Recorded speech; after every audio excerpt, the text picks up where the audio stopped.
Hello friends. நம்ம கடவுளை தேடி கோவிலுக்கு போகணுன்னு அவசியம் இல்லைங்க. வீட்டில் விளக்கேற்றி வச்சுட்டு நம்ம கையெடுத்து கும்பிட்டாலே போதும். நம்மக்கிட்ட காசு பணம் இல்லையே, கஷ்டமாக இருக்குது, கோவிலில் போய் சாமியை கும்பிட்டு அபிஷேகம் பண்ணால் நல்லது நடக்குமா? அதெல்லாம் வேண்டாம். மணி அடித்து கத்தி சத்தம் போட்டு சாமி கும்பிடணும் அவசியம் இல்லை. விளக்கேற்றி வச்சுட்டு ஒளியை பார்த்து, நீ தான் எனக்கு தோண, வேறு யாரும் இல்லை, காப்பாற்று. எனக்கு இனம் கண்டுபிடிக்க முடியல, நீ எங்களுக்கு எப்படி பண்ணுறியோ பண்ணுன்னு சொல்லி விட்டுட்டு போங்க. நம்மக்கிட்ட காசு பணம் இருக்கும்போது பாசம் காட்டின சொந்தங்கள் இல்லாதப்போ பண்ணுற அசிங்கம் எல்லாமே நமக்கு தெரியாமல் இல்லை.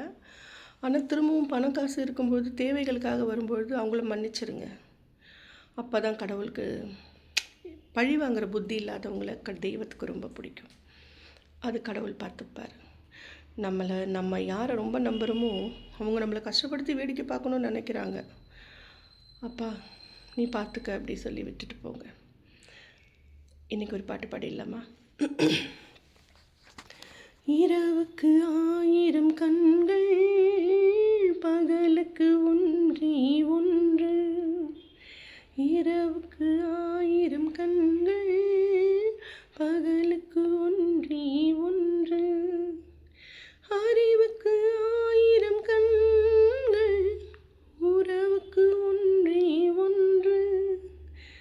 இரவுக்கு 1000 கண்கள், பகலுக்கு ஒன்றே ஒன்று.